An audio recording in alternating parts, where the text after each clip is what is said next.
hearable and visible. Just write a little signal in the chat. Welcome to today's webinar on the topic of involving students effectively, what happens and how it improves universities. This session is done in a cooperation between the Magna Carta Observatory and the Global Students Forum, and it's being recorded. Just before we start, I would like to mention some housekeeping rules, which you might have seen in the beginning as a slide. This session, as I said, is recorded. The chat is also recorded and will be kept. However, only the recording of this webinar will be published on our website, so on the Magna Carta website, where you can also find the previous webinars which we have been doing in this series. For the next 1.5 hours, I please ask you to keep both your microphone and your video off. This mainly to make sure that we had a good quality bandwidth for the speakers so that we can see them and interact with them. If you should have any questions for the speakers, we will have a Q&A session at the end of this webinar. If it's so that you have a question directly to one of the speakers, please write their name and then the question in the chat box, not as a direct message, but in a public way, so it's easy to collect the questions for the Q&A session at later stages during the webinar. If it should be that you have any problems with the technicalities, for example, that the internet is problematic, or if there is any other issue with the visuals, please write so also in the chat, but address maybe, for example, Magna Carta Observatory, which is the account here, which is our wonderful administrator, Carla, who's assisting us. We also have the help of David John Locke, who is the Secretary General of the MCO, who is able to help if there should be any problems. Before we start, earlier today, I received the number that we will have approximately 71 countries that will be watching this webinar, which is interesting as global or international perspective is what we are going for with this webinar, looking beyond Europe, just in the same way as we're doing with the new Magna Carta Universitatum. This is the 5th MCO webinar, and it's based on the principles of the Magna Carta Universitatum 2020, which will be launched at the next MCO, so Magna Carta Observatory Anniversary Conference, on the topic of university values, responsibilities, responding to the challenges of the future, which will be held virtually between the 16th and 17th of June. Later this year.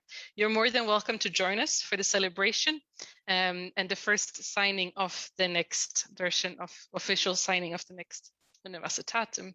It's a big day. This webinar, as I earlier mentioned, is on the topic of involving students effectively, what happens and how it improves universities' international perspectives. And indeed, we will get international perspectives.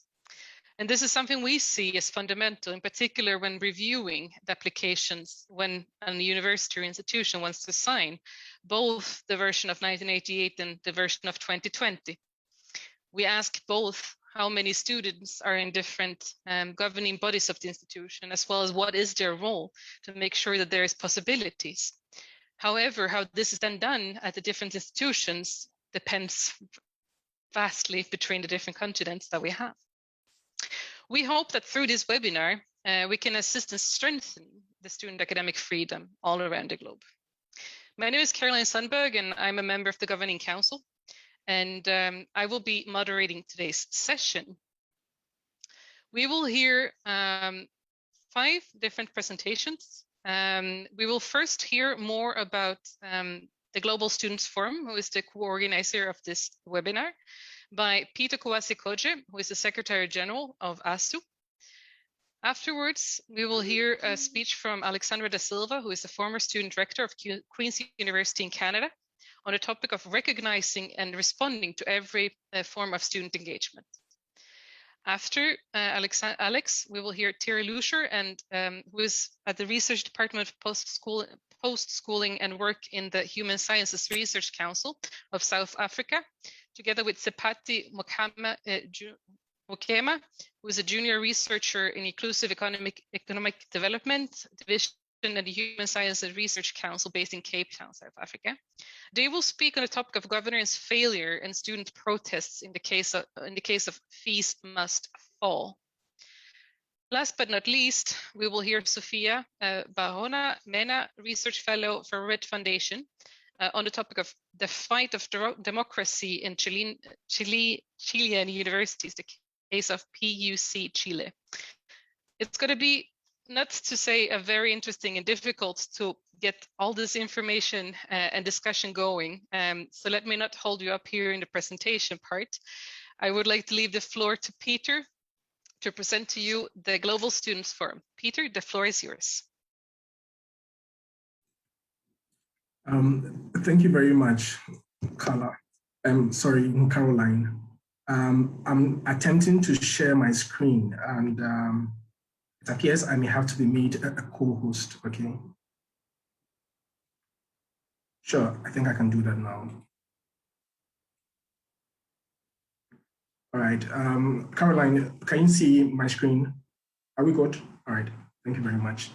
All right, so as I've been introduced, my name is Peter Kwesi-Koji. I'm the Secretary General of the All Africa Students Union.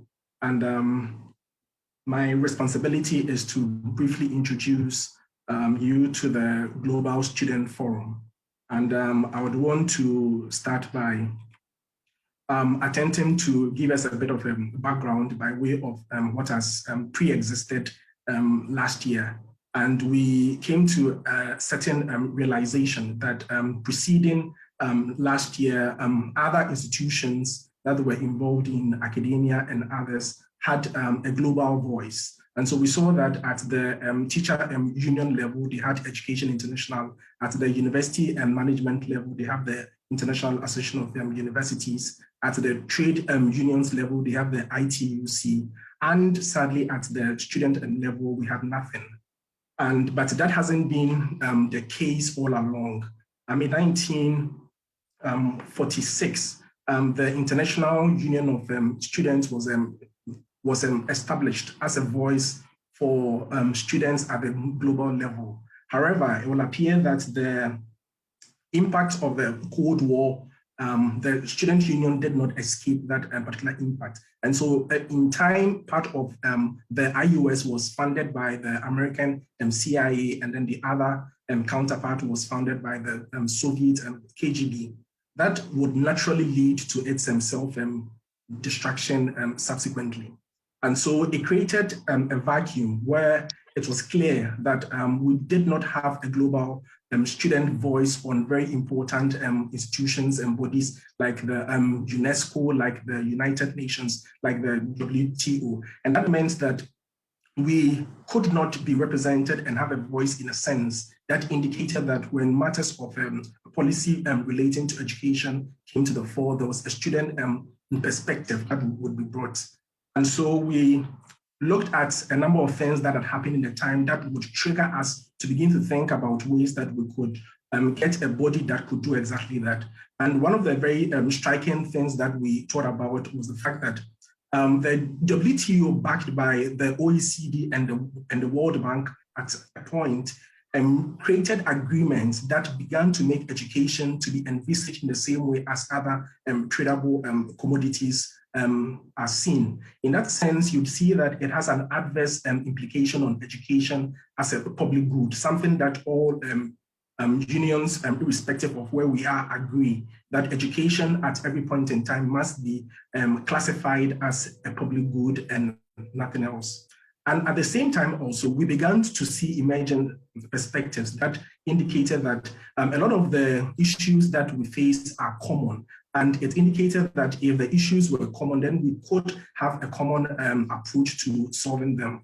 We could look at some of them, such as campus-based violence, rising student debt, student accommodation crisis, rising cost of fees, crisis of academic freedom and university autonomy, and racism, discrimination, learning approaches, where we're torn between either we're going for teacher-centered way of doing it or student-centered learning. And so these issues are issues that actually affect all of us, irrespective of where we're coming from.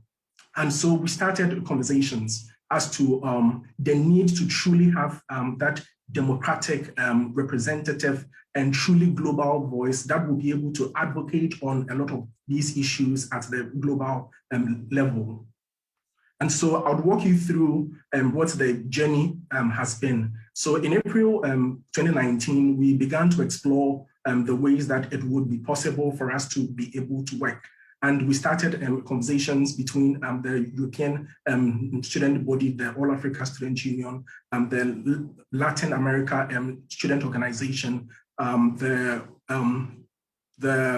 OBESU, which is the European School Student Union, and then the Commonwealth Student Association. So these bodies began to interact and to find ways that we could come together to create that institution and that body that would be able to represent all of us. In June 2019, we met in Accra, Ghana, on the back of the 100 million campaign meeting to discuss what our shared aspirations would be. What would be the tenets that bind us? What would be the commonalities? So once we're able to establish them, we could move forward. In October 2019, in the same year, we toured Europe and the United States. And I see that a couple of my colleagues are equally on the webinar who did a couple of the tours. And the intention was largely to speak to partners, to speak to donors and critical friends who would, as it were, begin to understand that there is a vacuum and we need to fill it with a particular voice. In December 2019, we convened in Geneva, Switzerland, on the sidelines of the Global Refugee Forum, and then subsequently also in Morocco in the same year on the sidelines of the ASU Summit. To culminate that, in February last year, we opened discussions with EI, Education International, on a hosting agreement to be able to give us that sort of structure to be able to move the conversation forward. So fast forward to 2020, the emergence of the Global Student Forum was officialized. And as we speak today, we constitute 183 member unions across 118 countries. Now, this is against the background that these are from the institutions that are one, representative organizations. They are truly independent, they are democratic, and then they are democratically elected at their governance levels. So this would comprise, like I've said, ASU, ESU, the OCLE, OBESU, CSA, and other national student bodies, and in particular regions where we do not have a concentrated. And fast forward also, just to give you a landscape of how the membership of GSF looks like. As of today, we have a strong foothold in Africa, in Europe, in the Latin America, and in the Caribbean. You'd realize that membership in the Middle East and the Asia is not one that is particularly impressive. And so in that regard, we'll be doing a lot more networking opportunities and then mapping to be able to get a lot more membership from that region. Now, what is it that what are our core principles and our values?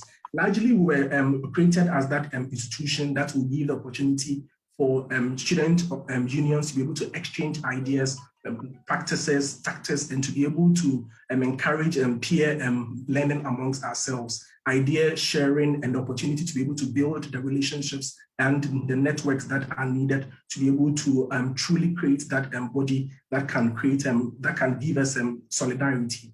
At the same time, too, we're in opportunities to amplify the struggles of student organizations and movements around the world against issues like rising cost of education, gender, but also to draw attention to student movement that face political oppression, discrimination, and police brutality. We also aim to build the capacity of unions, especially those that are nascent and starting, and those that are weak, to be able to give them a certain structure that makes them formidable. We've also done a lot of work in analysis in terms of research making.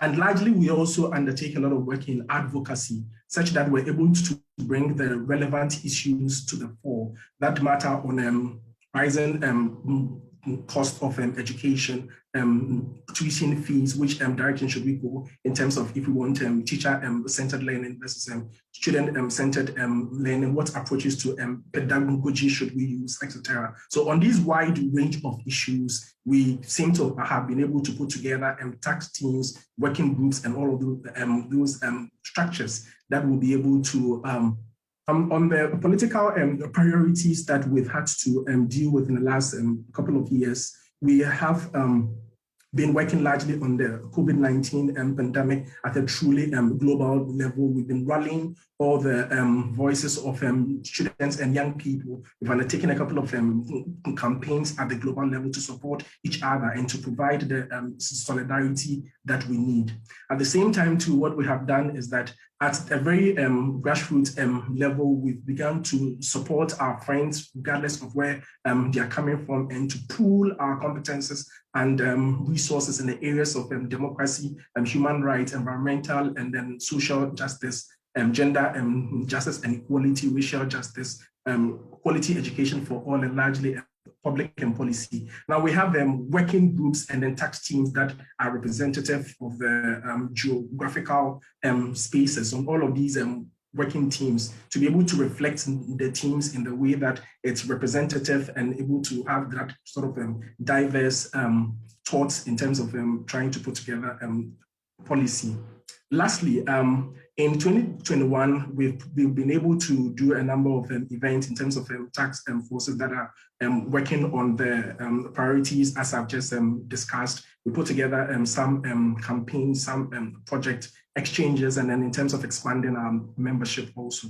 I would want to end my presentation, but I cannot do that without acknowledging the 100 million campaign, on the back of whom it's been possible to have an institution like the Global Student Forum. And also I would want to acknowledge the Open Society Foundations for giving the funding grant to start up the organization, and Education International also for providing us with the office facility and other support services. I've given just a bit of a background. It's not exhaustive of everything that I would have wanted to say, but given the constraints of time, I would want to say that you can follow us on Global Student Forum on Instagram, on Facebook, on Twitter, and then YouTube. I'm sure that once you follow us, you begin to see a lot more of what we have done. And I would want to say thank you, and over to you, Caroline, sorry. No worries, Peter. Thank you very much for your presentation. We have now updated participants list. Please keep your microphone shut off when you're not speaking so we can hear all the wonderful things that our courageous presenters and intelligent presenters have to say during this webinar. I have one question for you, Peter, if I may. What is the biggest achievement so far, according to you, that the GSF have managed to achieve in such a short time, besides establishing yourself? So I would say that in a very short time from last year, one of the biggest things that I would say that we've been able to do is the campaigns and the people that we've been able to bring together in terms of the critical partners. And so in that time, we've been able to run with the 100 million campaign, the Justice for Every Child.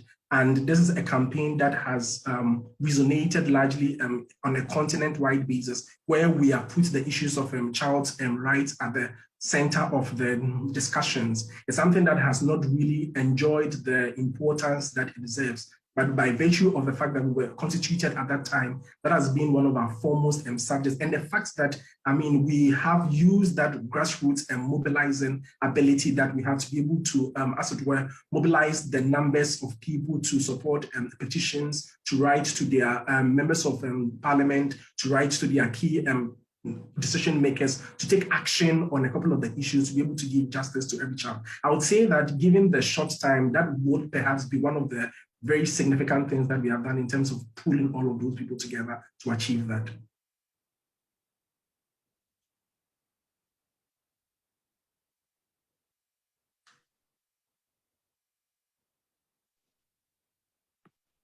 Thank you very much. I will then leave the floor to our next speaker, Alexandra Alex da Silva, who is the former rector of Queen's University in Canada. Alex, the floor is yours. Thank you, Caroline. I believe I'm just waiting for control so I can share my screen. And here we go. Okay, perfect.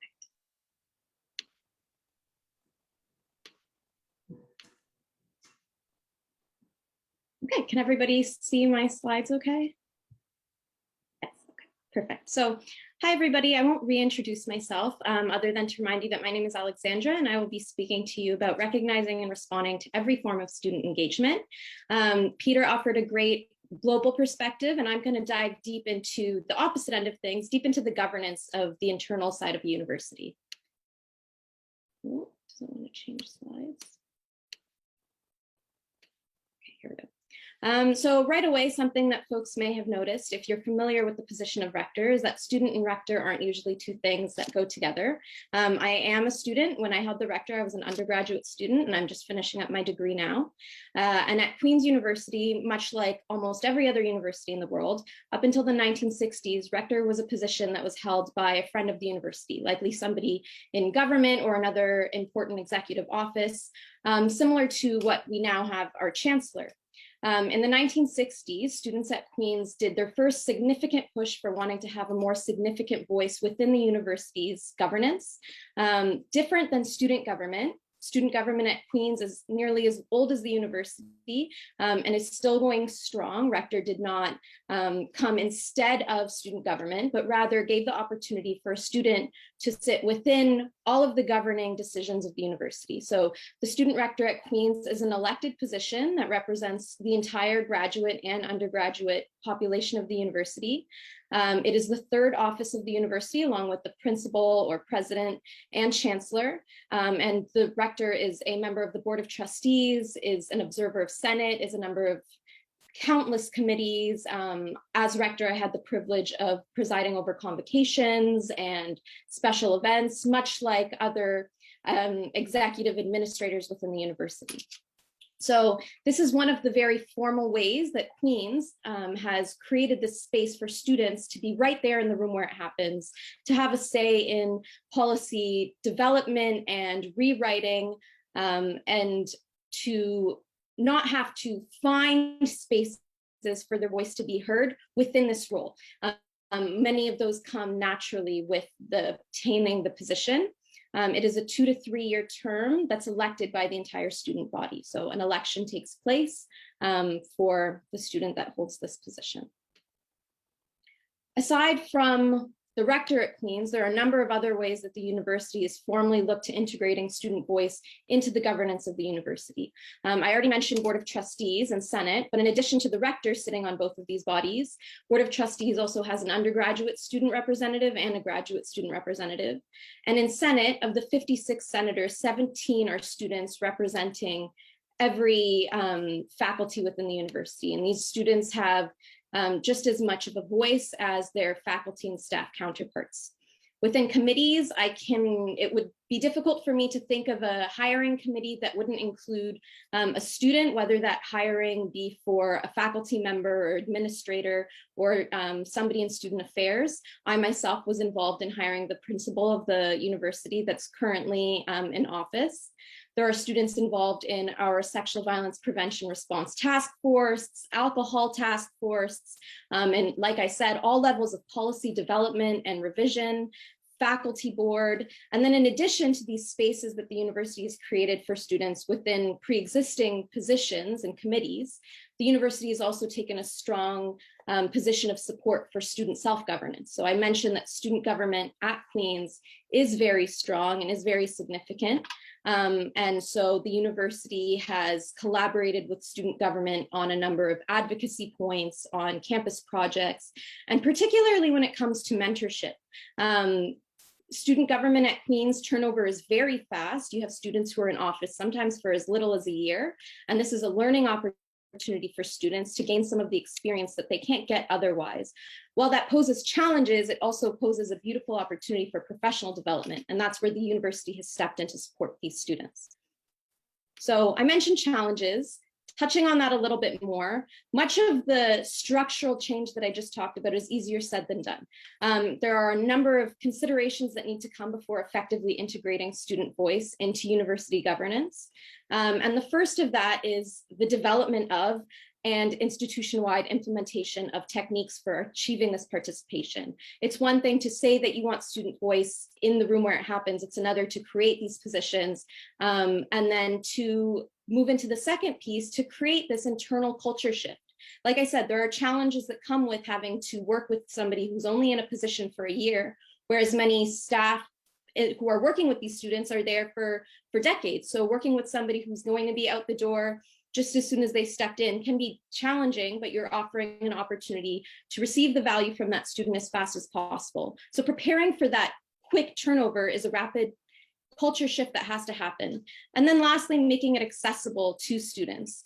That means compensating students properly, making sure that these positions are realistic for a student workload, making sure that these students are marketed correctly, and that you're reflecting on who these positions are reaching. What kind of students do you see representing these roles within the university? Excuse me.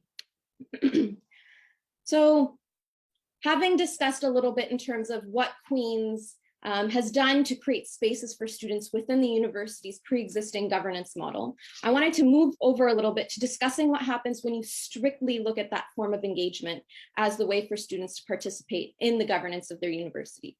I was very privileged to have the position that I did. It was very easy for me to be able to vocalize the things that I was seeing as a student, but I also had limited scope, and representing tens of thousands of students through one student isn't feasible. You're going to lose value in the process. And by doing that, by defining engagement, you risk denying the complexity. If I stopped 100 people on the street and asked them how they would define engagement, I'm going to get 100 answers. And so by limiting the scope of engagement, you're taking away those opportunities for engagement from 99 of the people who are walking by. What you're also doing is further marginalizing the voices who are already excluded. And I'm going to get into that a little bit more later. Part of that is that you're neglecting the changing circumstances in which people are engaging. Engagement this year, for example, looks vastly different than it did last year around the world. So if we had one rigid definition of engagement, we would be losing value automatically. And you're depriving students of an education in democratic living and how to participate in the governance that's happening around them. And in doing so, you're losing all of this value of students who have things to say and want to participate in making the university community a better place. So I wanted to include this story briefly. On the left is a picture of me delivering my first ever speech to the Board of Trustees. I had the privilege of doing that 8 times in my time as rector. And on the right is a student protest happening on campus. You can't see the magnitude of the crowd from the angle this photo is taken, but this is the largest student organizing that had happened at Queen's in a very long time. There were thousands of students here. The building that this crowd is outside of is actually the building that I'm doing my speech inside of.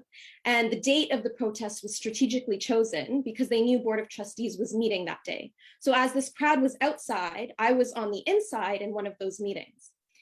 I share this story because the very day that this protest happened, myself and a number of other members of Board of Trustees had been talking about student engagement and kept remarking that student engagement was low. We weren't seeing a lot of student engagement.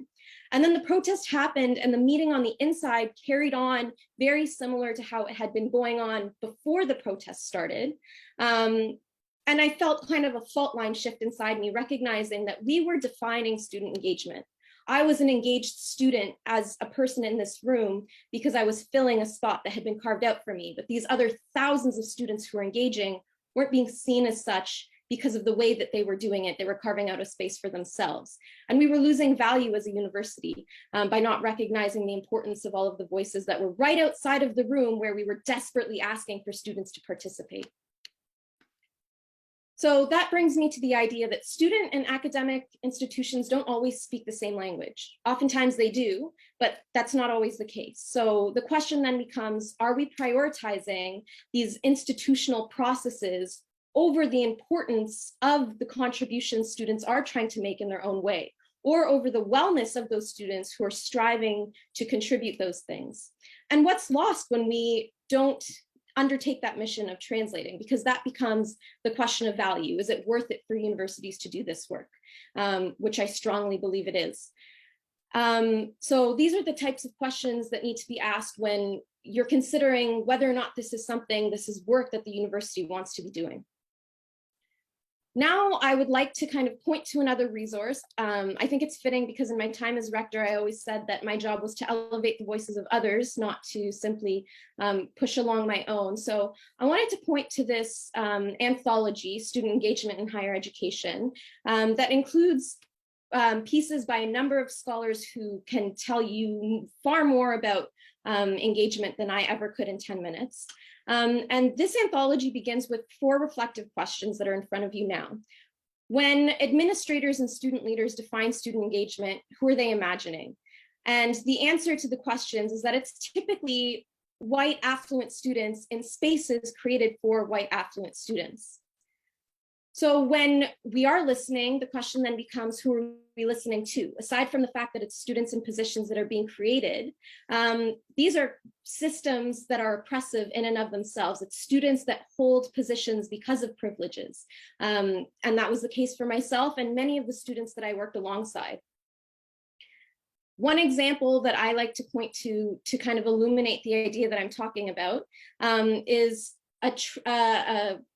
a pattern of behavior that happened this past summer, where students at universities across North America were creating social media accounts to share instances, particularly of racism and sexual violence that were happening on campus, and students had no other platform to share these stories and really have them be heard. So students were creating their own platform. And the question becomes, how are those stories being shared in this informal platform changing what's happening within the university? How is governance responding to something that is happening outside of the scope of a setting that they've created? So this is the consequence of universities not automatically creating that space for students to share things if they don't hold one of these executive positions. I wanted to start winding down with this quote by the principal of the university that I go to right now and where I was rector. This quote is from his installation, and he finished with the words that he would be committing himself to a world where power consorts not with ignorance and arrogance, but with wisdom, creativity, modesty, and optimism. And when Patrick said those words to the group that was there for his installation, I know everyone was very moved.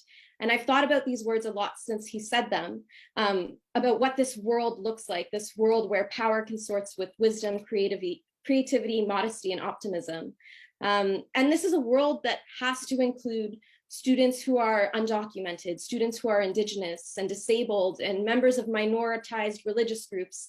That world where power consorts with creativity includes the voices of all of these students as well. It can't just be for the students who have the privilege of accessing some of these higher up positions.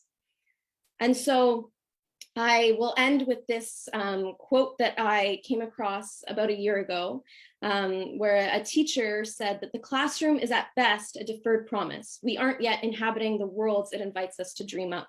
And that's another quote that I think about very frequently. The question becomes if we are truly committing ourselves to the eventual fulfillment of the promise that we ask students to dream up within the classroom. We have to commit ourselves to the fulfillment of all of those students' dreams. And so that means that we are committing ourselves to thoughtfully and responsibly and intentionally including students in university governance, not as an afterthought, but making spaces for students, like the position of rector, right within those governing systems, that we are amending current conceptions of student engagement and broadening our definitions, and that we are comprehensive and absolute in our commitment to identifying and remedying oppressive policies and practices that suppress the student voices that I've talked about.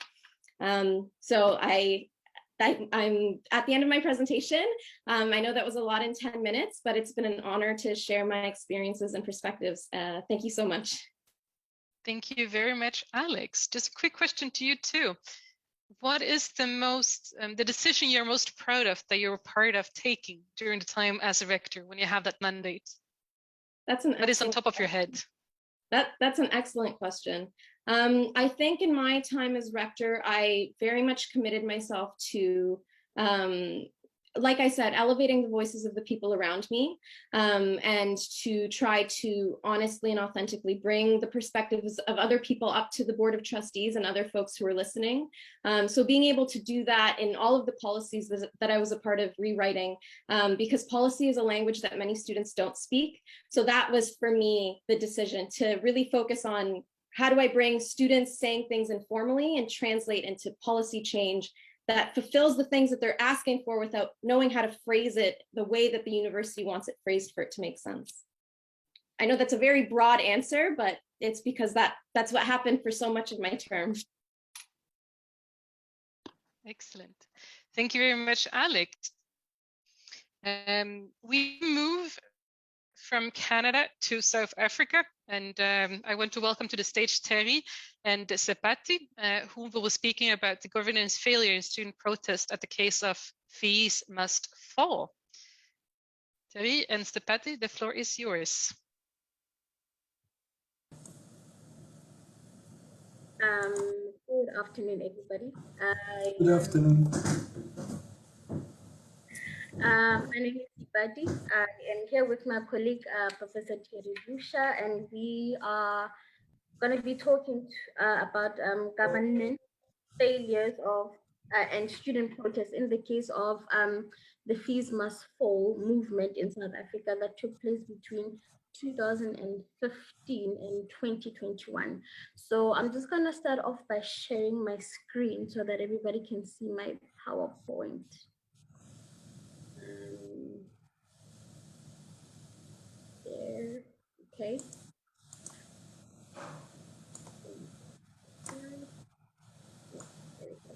Can you see? Can you make it full screen, please?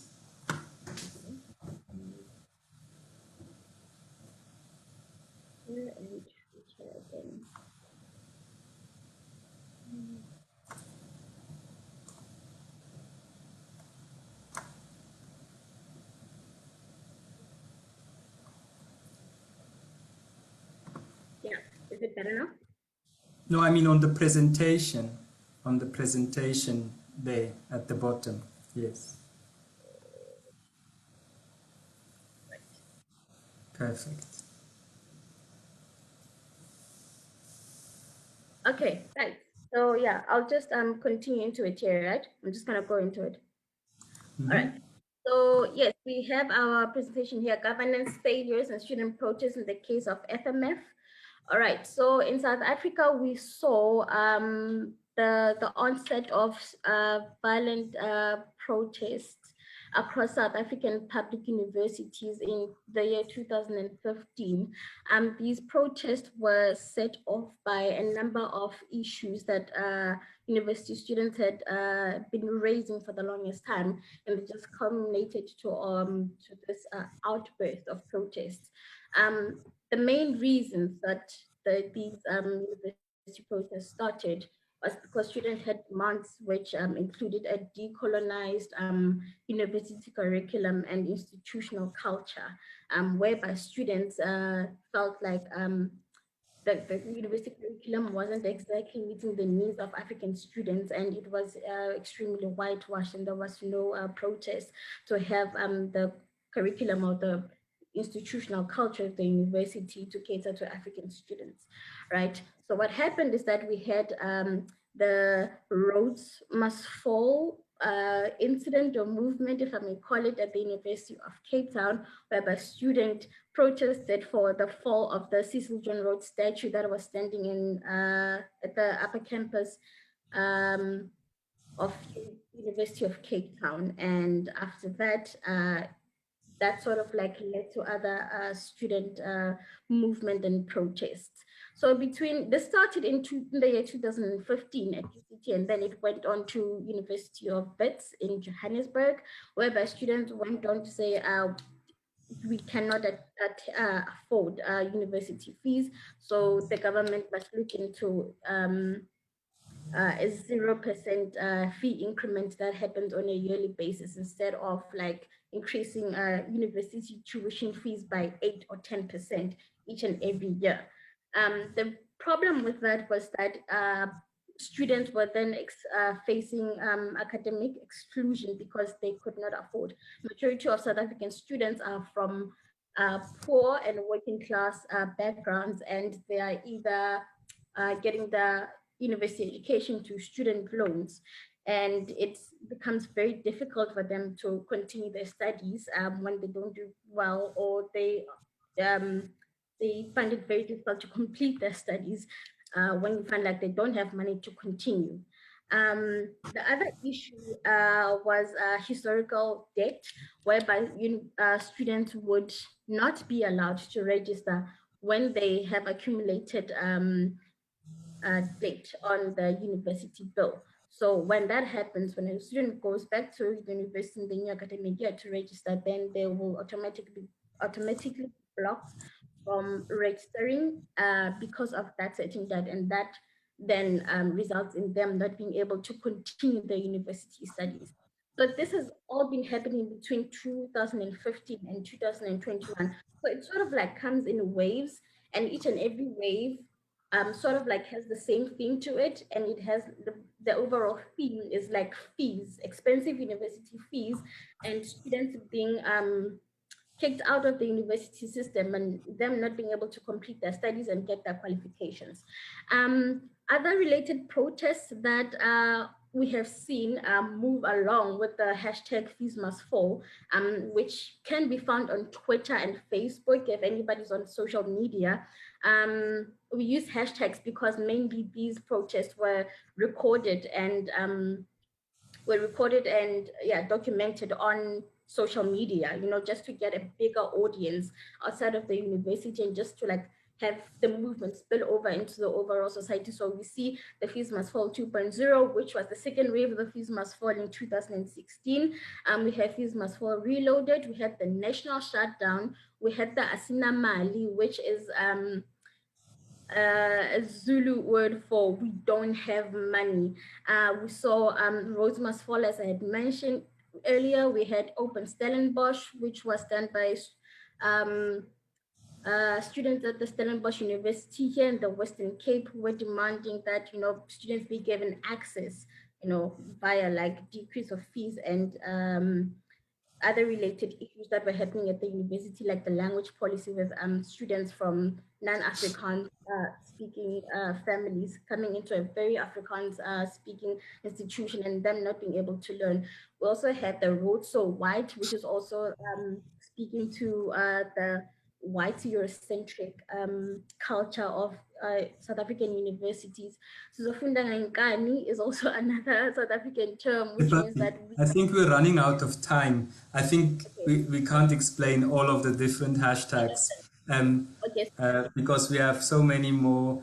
Maybe if we can move forward past the timeline, because you just explained it already, exactly. and go to the next point.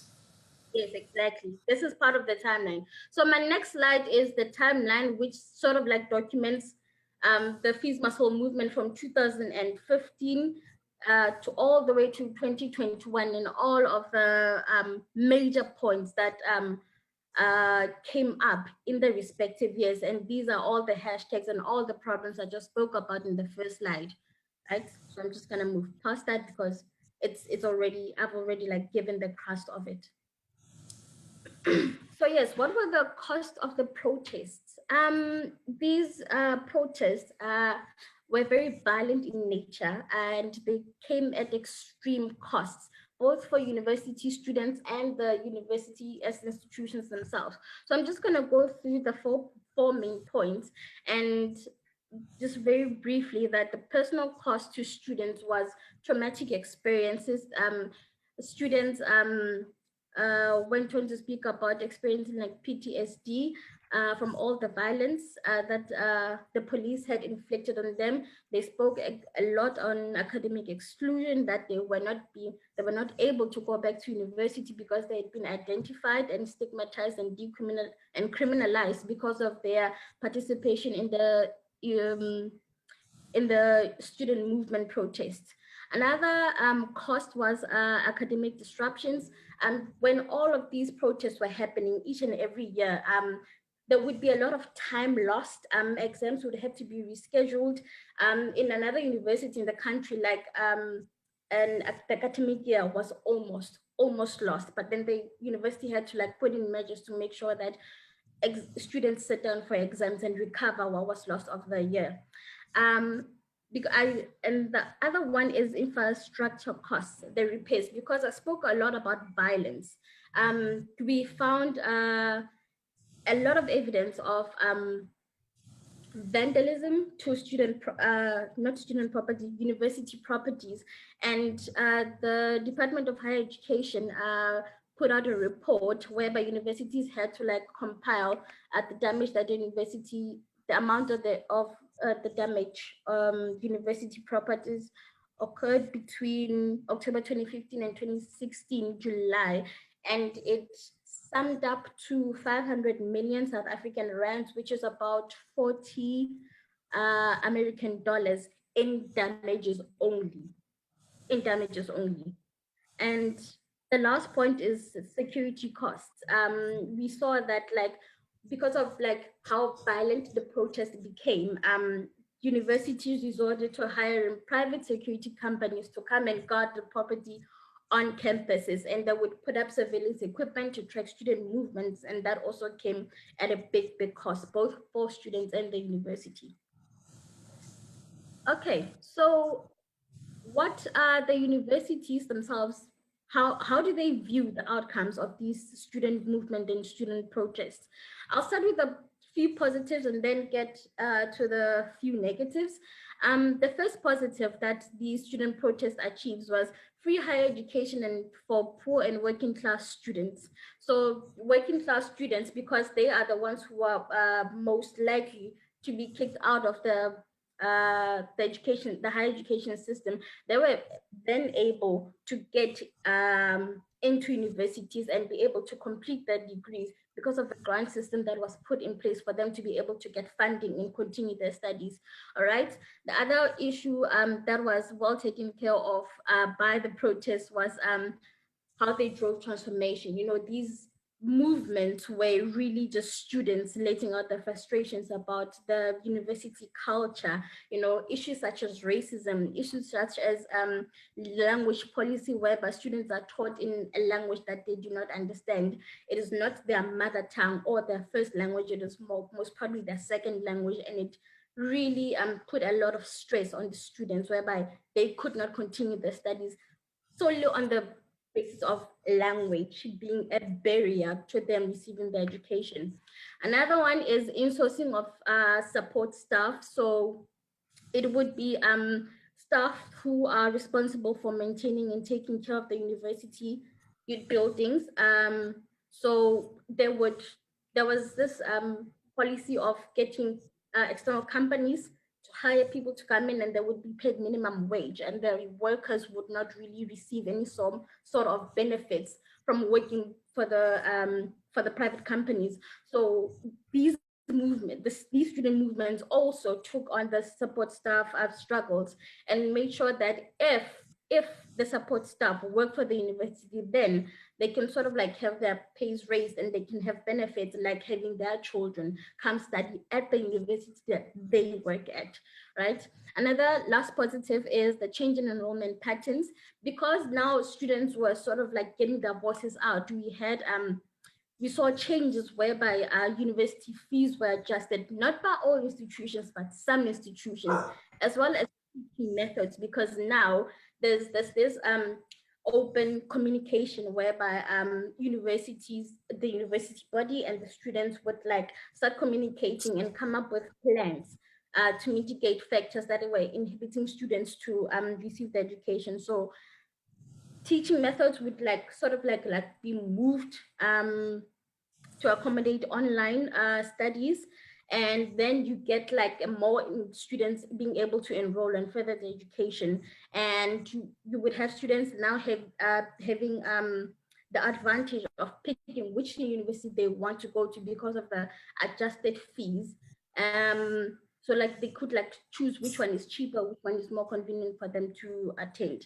All right, now the negative outcomes of these university protest, as said by the universities themselves, is a psychological trauma suffered by students. Like I'd mentioned earlier, there was a lot of trauma, a lot of PTSD, and this resulted in the need for intensive mental health support services to be offered on university campuses, right?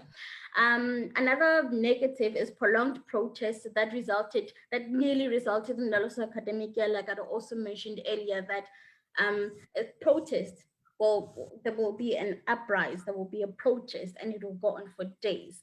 And because these protests usually tend violent, students who lived on the university campus would have to leave campus, or the campus would have to be shut down for weeks or months at end, so that the uprising would die down and there would be like calm, so that the academic year could start again. So this just resulted in a loss of time, loss of resources, and loss of the academic year. Right. And the final negative factor is a decline in income for universities, because now there's a need to reduce university fees so that students who genuinely cannot afford South African higher education must be let into the system. So now universities have to come up with other strategies to get an income and not just rely on government subsidies and bursaries and stuff. So that's some of the outcomes. Yeah. Next slide. So lack of responsiveness as governance failures, right? This comes at like two levels. Number one is the institutional level, institutional as in at the university level, because students were not being heard, their grievances were not attended to. Students had to rely and resolve to student representative councils as bodies who would represent their grievances. They had to organize themselves in political organizations. And I think this is a very uniquely South African tradition, if I may call it, whereby you have political parties, and then they would set up student bodies at university campuses. So you will have your ANC student movement, which is like a governing party at the moment. And then you will have all the others also come to university campuses to start student organizations.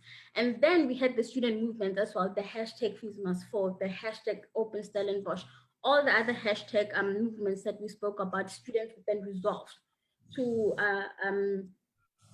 sort of like affiliating themselves with them so that they can just get their voices heard. And on a national level, we have a student financial aid scheme, that a national student financial aid scheme that is in crisis, whereby you find students are not able to receive their funding when the academic year starts in January. We'll probably get funding in April, and it sort of like puts an imbalance in, or also like a gap whereby they cannot register in time, therefore they get lost in the system.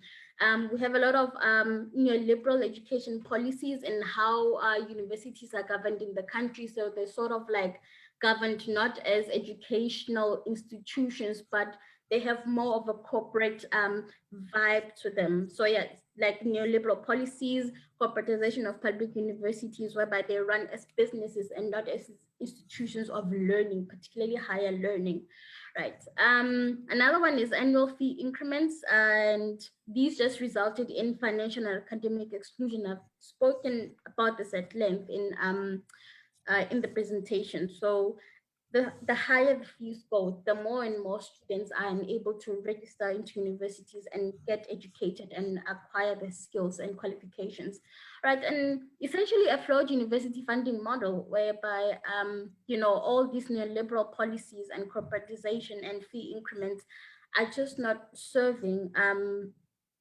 the society, and therefore students or the society at large cannot access higher education. Right. So yeah, that's just of it. Thank you so much for listening, and comments and questions are most welcome. And these will be attended to my partner, Professor Lucia. So thank you. Thank you very much. I will save the questions for you in the comments until later, so we have the time to also hear Sofia Barahona Mena for on the topic of the fight of democracy in the Chilean university, the case of PCU Chile. We'll attend you and the questions to you, which are quite many I've seen in the chat box, at the beginning of the Q&A session. Sofia, I see that you are ready. The floor is yours. I think I cannot share my screen though.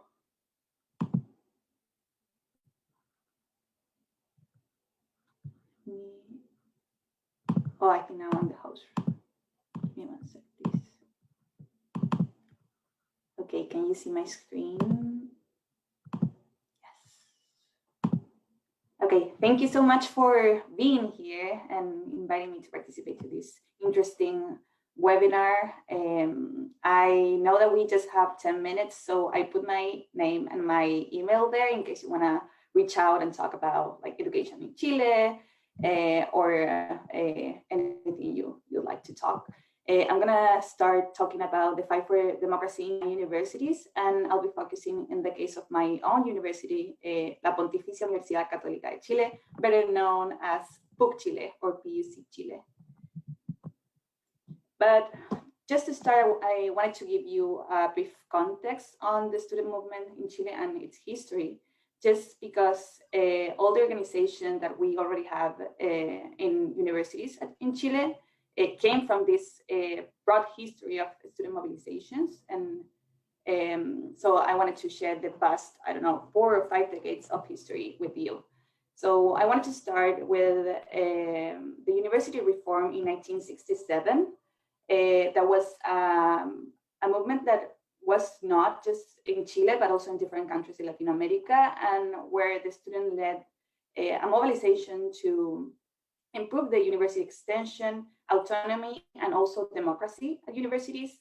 In my particular case, in the case of my university, in 1967 was the first year that, and the only year that we elected a chancellor by the students.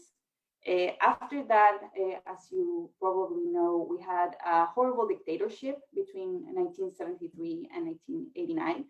And it's pretty interesting because the student had a contradictory role, I would say, during the dictatorship. On one hand, we had a lot of student representatives designated by the dictatorship. That was pretty bad, especially in my university. It was, and it is pretty conservative. So for more than 10 years, representatives were elected or designated by the dictatorship.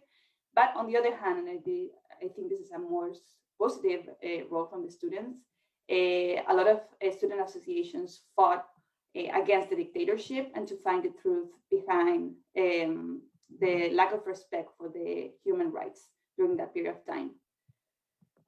Jumping on the future, between 2011 and 2017, we had massive mobilizations from the students where they were fighting for, like the slogan was educación pública, gratuita y de calidad. That means free education, public education, and education of quality for all, not just for a small amount of people.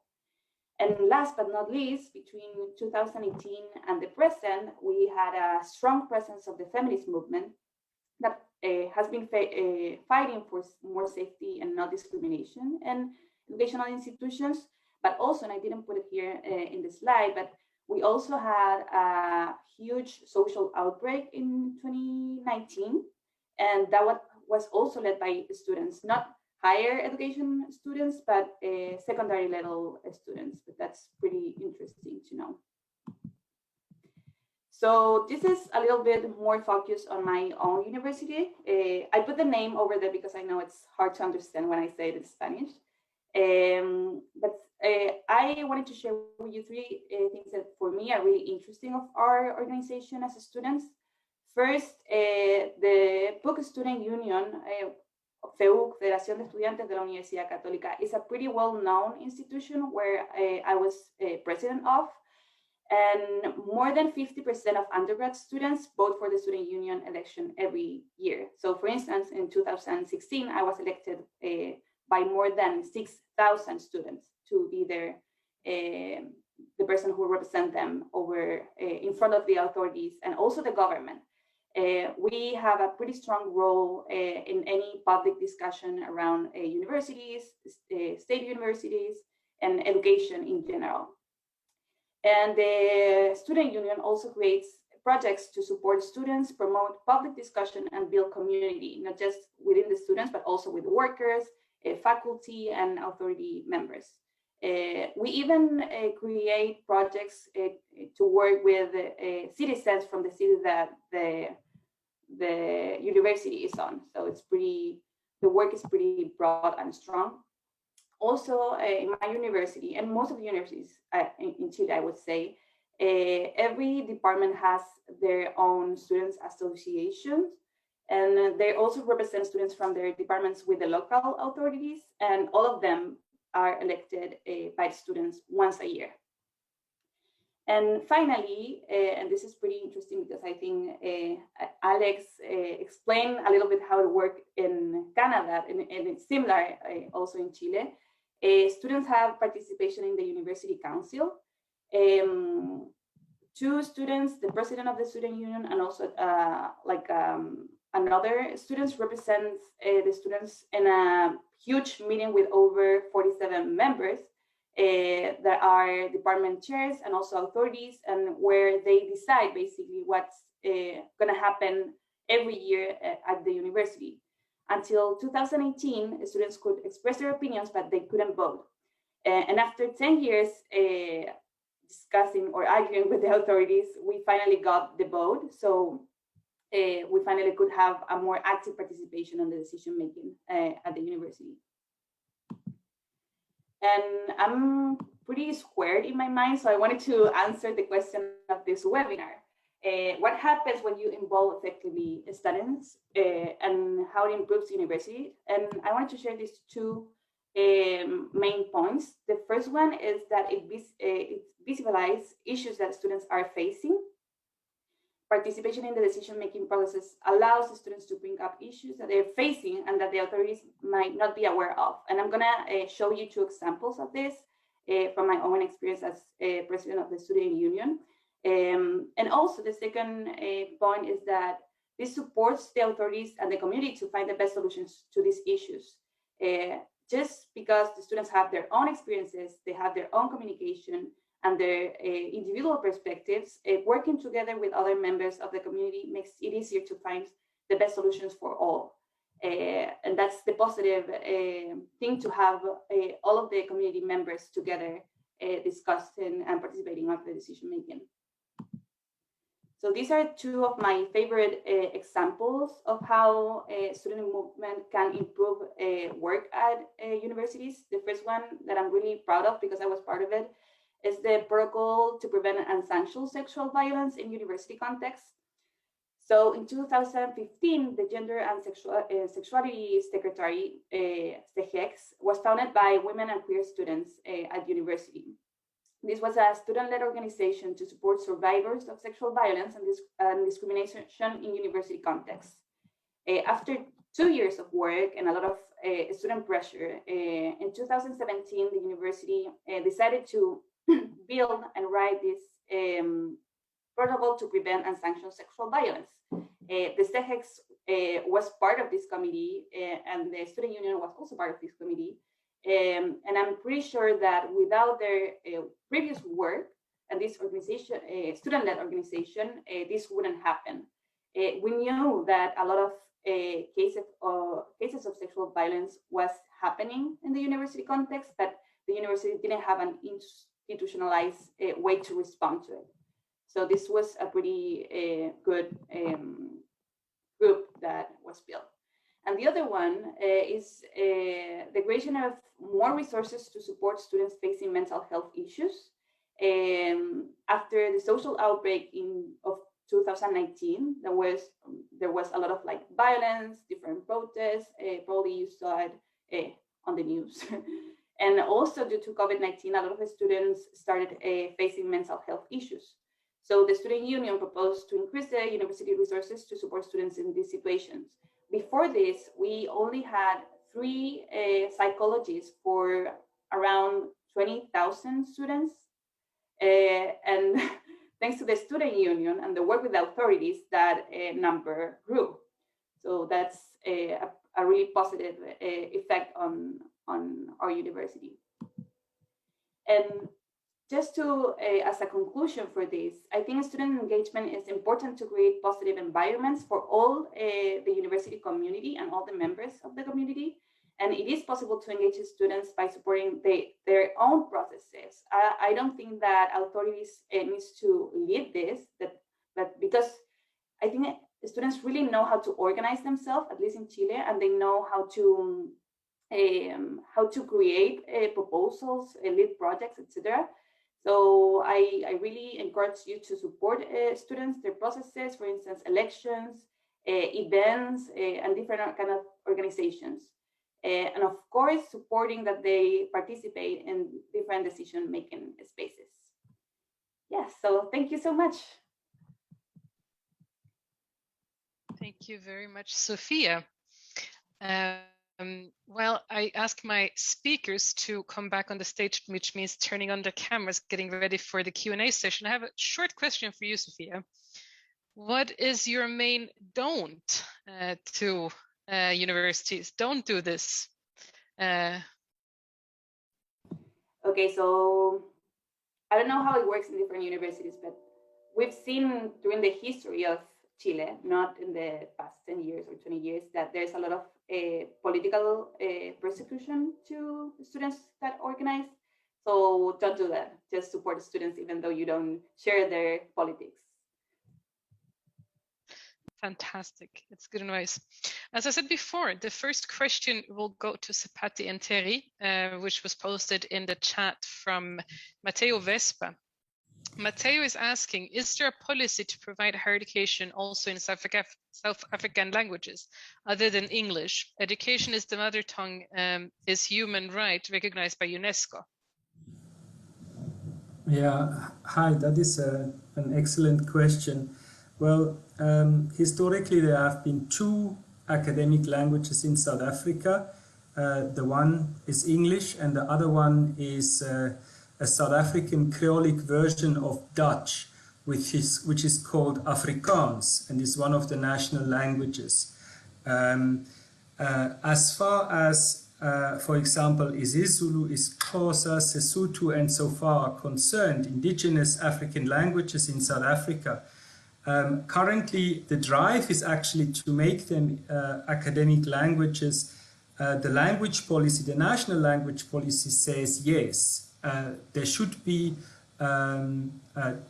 basically all these languages, which are altogether 11. South Africa has 11 national languages plus sign language is recognized as a national language as well, should be able to serve as language of tuition at all levels of education. Now, at this point in time, basically, isiZulu, for example, is used up to about high school level. And there's more and more material being developed, and there are several institutions now who have in their language policy that they want to be more multilingual. And they're starting to do supplemental instruction, tutorials, and so on in languages other than English now. And the idea is that eventually this is going to be mainstreamed and that lectures and also teaching materials will be available not just in English and in some few institutions in Afrikaans as well, but also in isiZulu, isiXhosa, and so on. I stay with a question to you, which is also a common topic that was mentioned by the other speakers in regards to supporting students' well-being and mental well-being, and in particular for your case, it was the PTSD.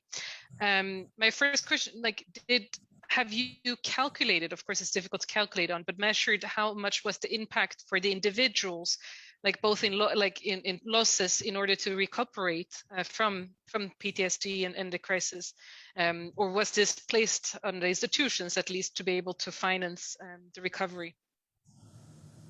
Well, it's only, in fact, it's not even the institutions, it's the individual. I mean, it's the families and the individual students that have to deal with it. And just like what we heard now from Sophia in Chile, generally speaking, the universities are very under-resourced when it comes to providing student counseling. And I mean, COVID is another point in case, but it actually started already in the wake of the large scale protests in 2015 and 2016, that more and more students actually reported with mental health problems. And I mean, it's a global issue. And so there's a lot of awareness now in the universities. In fact, it is as unfortunate as that there have been student suicides, that some institutions started to now realize that this is something which we need to take care of. I'm not aware of any study that has been conducted that is actually costing this, or that actually has been tracing to what extent that the individual institutions have racked up their student counseling centers and employed more counselors and psychologists. I see you nodding, Alex. From your context, and I know from your current work, do you have anything to add in this regard?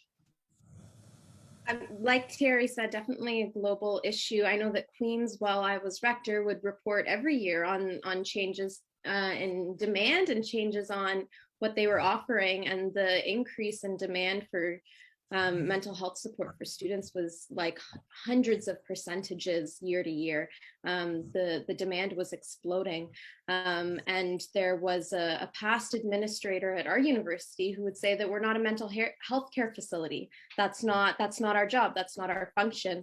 But like, as lots of the literature says, students are learning, living, experiencing the ups and downs of life all in one place. And some campuses are very closed off from the rest of the world. That's the case for our university. Queen's is, for lack of a better term, in the middle of nowhere when it comes to Canadian geography. It's very far from a significant city with infrastructure to support what the university can't. So while the university would make strides to increase their support for student wellness, those strides were never enough.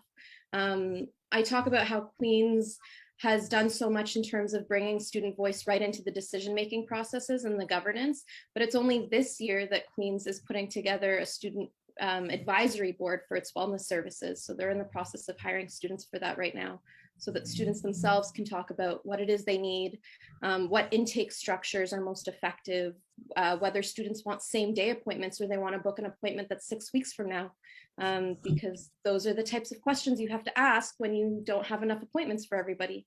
So it's definitely a challenge that Queen's is constantly facing, along with most other universities. Thank you. It bridges me to the question that was for you, Sophia, originally. What measures does your university take to support mental health of students? And is there such a help for teachers?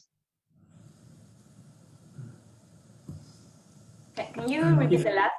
Oh, sorry. It was for Thierry or for me? For you, Sophia. Oh, okay. And can you repeat the last part of the question, please?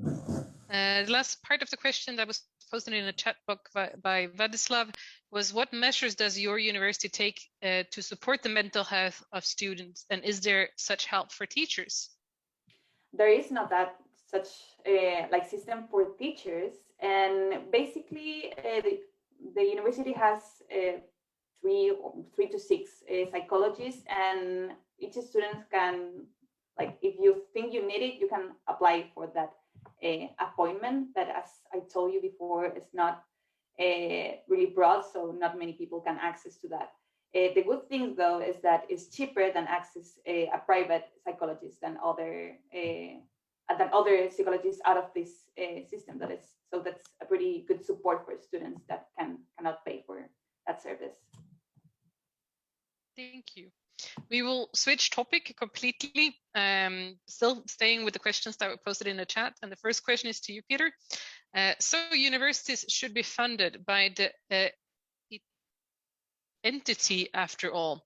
What do you think of David Friedman's university model? Question from Tamer. All right, so it's a bit tricky, but I'm not an expert on, university financing and all, but as a student union, the position has largely been that education is a public good. And in that sense, what it implies is that governments have a primary responsibility, as it were, to fund education. But we're also not naive in the sense that we get the understanding and the knowledge that due to the massification of education, increased accessibility will imply that there has to be some public and private partnerships, but that should not in a way be done as to make it impossible for the marginalized to be able to get access to education. So it's a double-barreled, gun in that sense. Whereas we advocate, intensely that education is a public good, we get the understanding that if we're to massify and increase the scale of education such that everybody should be able to get access, governments alone cannot do that. And so that means that we need public and private partnerships. At the same time, a safeguard and a constraints must be put in such a way that marginalized and those who cannot really afford it can't get the opportunity to still go to school. So I think that away from being an expert, that's the understanding that we operate from the perspective of being like a student organization.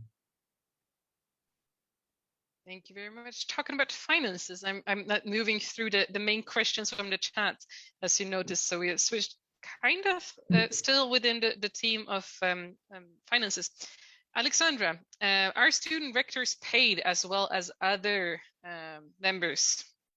That would be great. I wish that was the case, but no, absolutely not. And that's one of, when I talk about like the access part of when you're thinking about including students with rector, partially because it wasn't intentional in its design. It was, this position exists and we want to take that position and change it.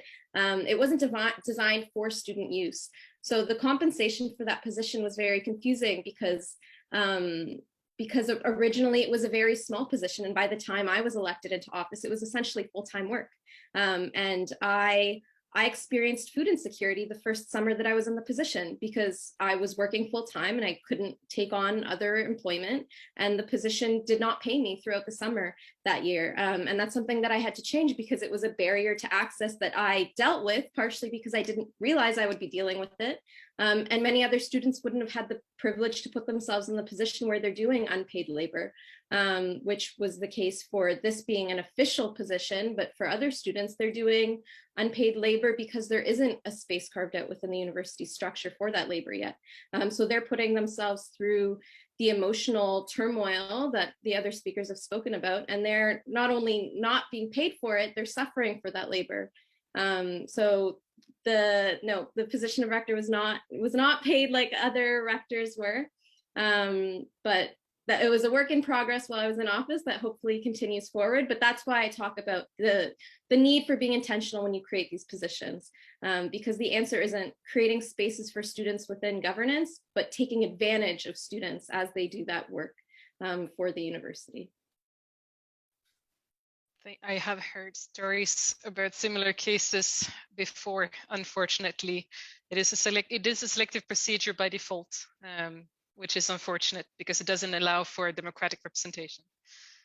After all, I will take the last question that's actually posted in the chat box, which is from the Secretary General, David Locke, and I will ask you all to briefly answer it before I guess we will have to move to the closing remarks. So the question from David goes like this: it is great that students have had impact on current issues, but to what extent are students involved in future university developments? If not, how might they become more involved? Who is ready to take that question on by David? Sophia, you look ready. I'm not, but I can try to respond. So as it is right now in Chile, there's not a strong involvement of alumni on the university projects that are happening right now. So it's pretty awful. And I think most of the authorities think that alumni can make a monetary contribution instead of participating in any kind of discussion of what's happening at the university. So I would say, of course, if they have money, they can contribute economically to to the university, and it's important because that's the way a university is sustained, other than public funding. At the same time, I would open spaces for having deeper discussions with alumni about what they saw, how was their experience at the university, and how that can be improved in the future. So opening that kind of spaces, maybe not with democratic elected positions, but open positions and discussions, I think that would be a good way to involve them in the discussion. Because I mean, most of us, at least my own experience, I feel really connected to my university, even though I had a lot of arguments with the authorities. We didn't share the same line of thought, but still I feel that it was part of my own life and my own history, so I would love to contribute in that way. Sepati, I see you nodding. From your perspective, and from what you also heard here today, maybe, how do you see that student can contribute to the future developments? My goodness. Well, in my experience as a student, and also in my experience as a South African, no, I was noting because, like Sophia was making like a lot of valid points that I see transpiring in my own background. But for me, it's just a little bit different because we saw firsthand how students took it upon themselves by forming movements, by forming student bodies, by forming even WhatsApp groups or Facebook groups or Twitter movement handles to just like voice it out. So I think if just channels of communication can just be open and remain open, so that there is a dialogue, a space for dialogue between students, the society, and the university to continually talk to each other. That I think the students themselves can just like take advantage of the resources that they have and use them effectively to get not only their grievances, but to, you know,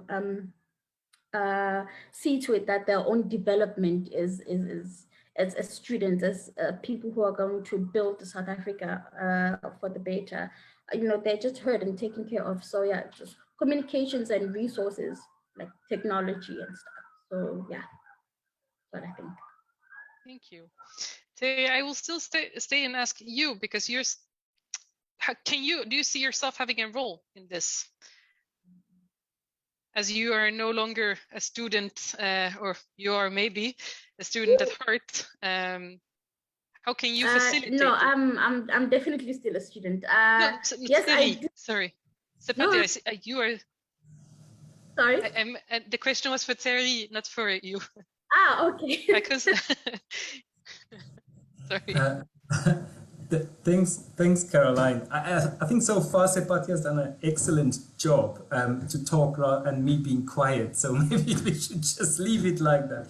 No, of course, I'm not a student anymore. But I must say, you know, I was a student leader, well, what is it, 20 years ago, in 2000 and 2001 at institution and then at national level as well. And when you look now, I mean, to come back to this question from David, when you look now, the kinds of things that are now changing in policy were raised then already, and it takes so long. So I must say, do the students today have an impact on the future direction of the university, the development of universities? It's like, yes, absolutely. And I think the difference is that when you look at the way universities are governed, it's often actually that it is, well, in the South African context, I would say old white men, you know, who have no understanding actually of what the country as a whole looks like, who represent in terms of their demographic about 4% of the population, and have had a completely different life experience to the point where they become trustees or chancellor, vice chancellors, senior administrators or professors.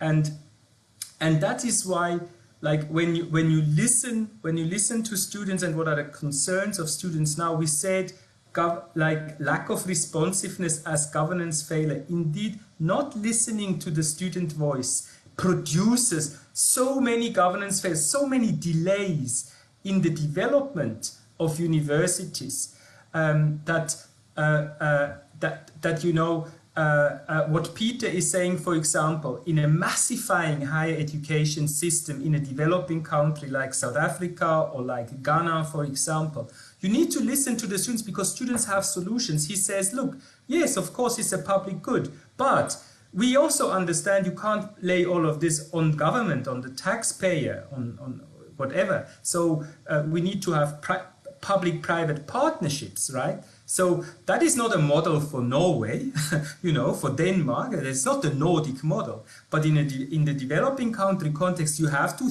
become creative. And that creativity students have that. That is lacking, unfortunately. You know, Alex will know that sitting in trustee meetings and shaking her head probably half of the time thinking, when were you born, you know? That was a good bridge. Alex, what's your take on it?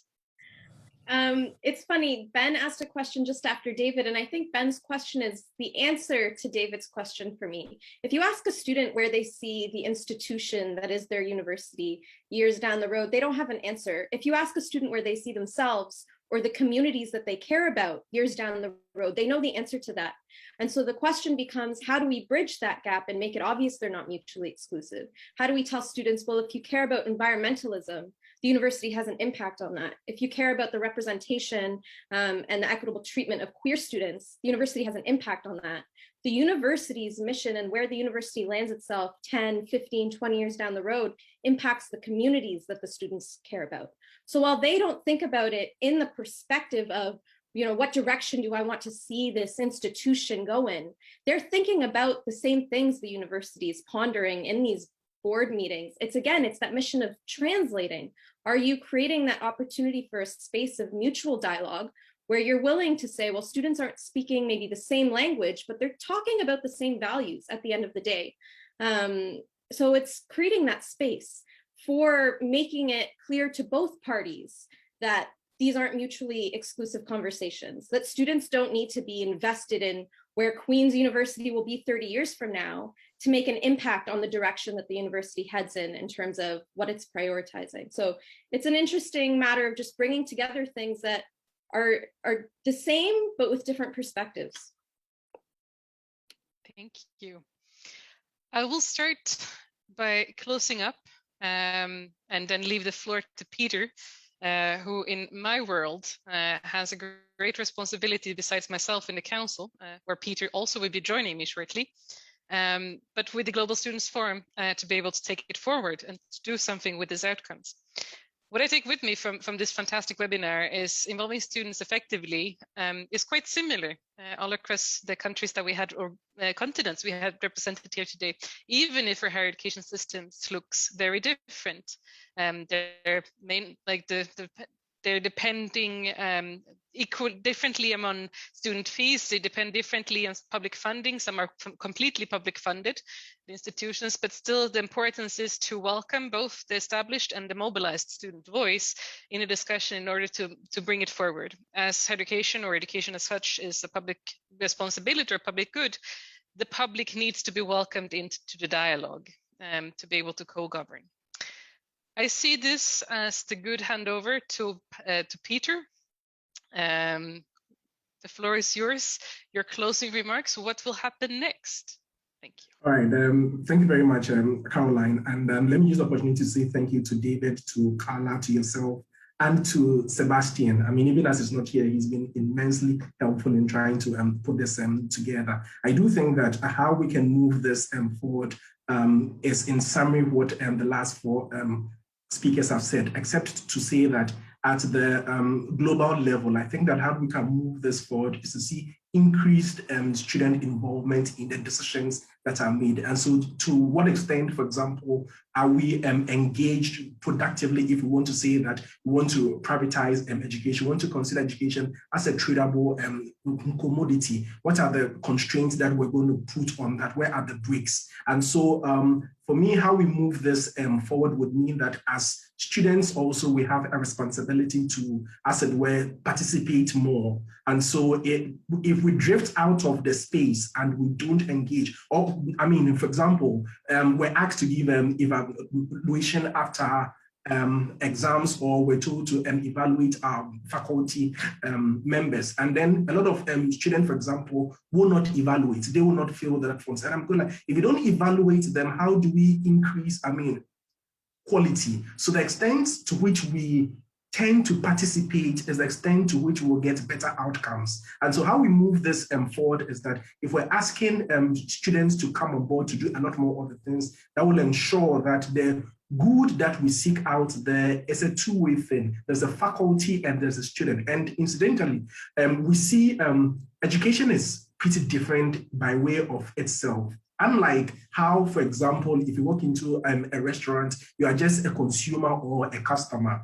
In education, you are both that customer, the consumer, and you are part of the process. So you cannot exclude yourself from any point in time in that whole, sequence of interactions and engagements. So the message will be that we'll encourage a lot more of the students to be participatory, not to be spectators. And to the extent that we all want to come on board, I'm sure that we'll be able to build an institution that recognizes that everybody's involved, everybody's perspectives are taken in, and I'm sure that the world will be a better place if we all decide to get involved. So those should be my closing remarks, yeah.